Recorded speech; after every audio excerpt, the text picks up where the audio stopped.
Welcome back to Digital Futures Education. Today we're going to go into checking out a new tool from ChatGPT Study Mode.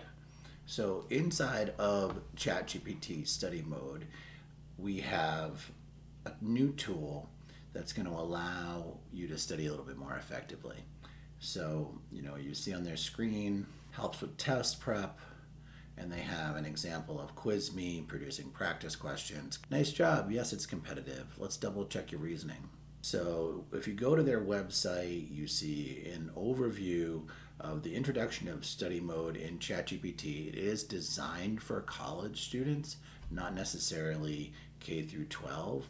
So you will see that as a current theme throughout the use of this tool. But I do think there are some interesting features to look forward to with this tool that are valuable. So, of course, they're saying that since it's becoming one of the most widely used learning tools in the world, students turn into it to work through the challenging homework problems, prepare for exams, and explore new concepts. So they have, in the study mode, they have this option for really reviewing mathematical questions over and over again. Students.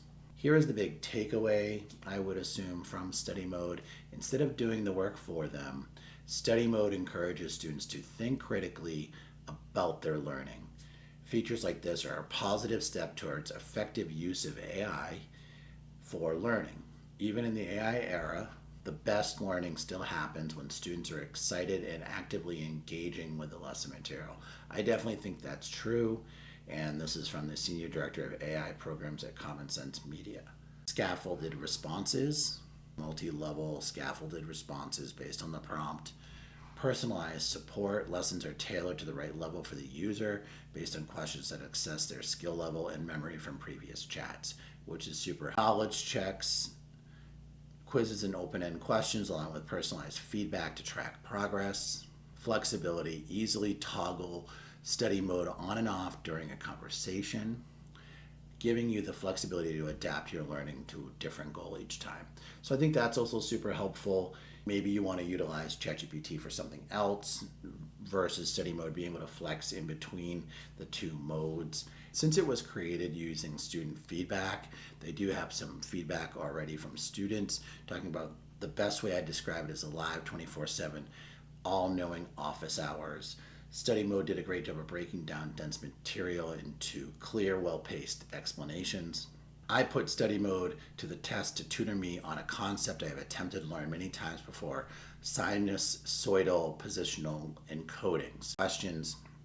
After a 3-hour working session, I finally understood what it well enough to feel confident. So they give some options of ways to utilize study mode inspired by students, gaming theory, accounting, Bayes' theorem, discrete mathematics, so across content areas.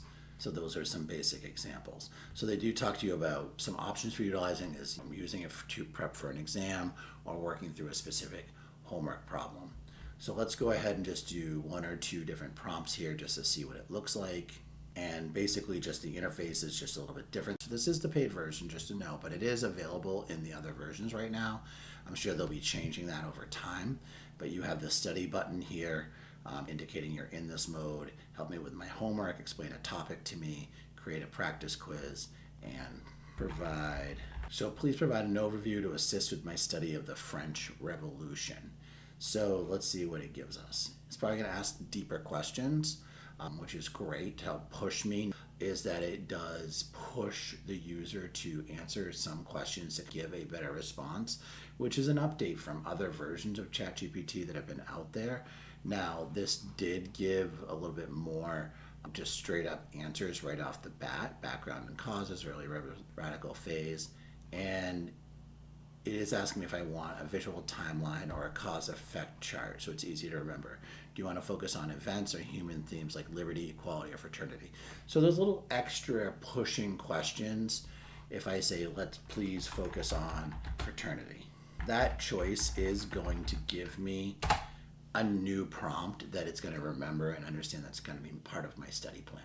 So I do think that's really important. So definitely a kind of cool tool to check out and just see if the prompts and the learning mode actually assist with study. As an educator, you could also utilize this to please create practice exams around specific content. You've probably been using AI tools to do that anyways, but this just takes it to the next level, and that it's pushing students to help them use AI more effectively. So thanks for visiting the channel. I appreciate it. Subscribe and check out the tool if you get a chance. And check out my website, digitalfutureseducation.com, for more coaching, career tips, and strategies to help you with education.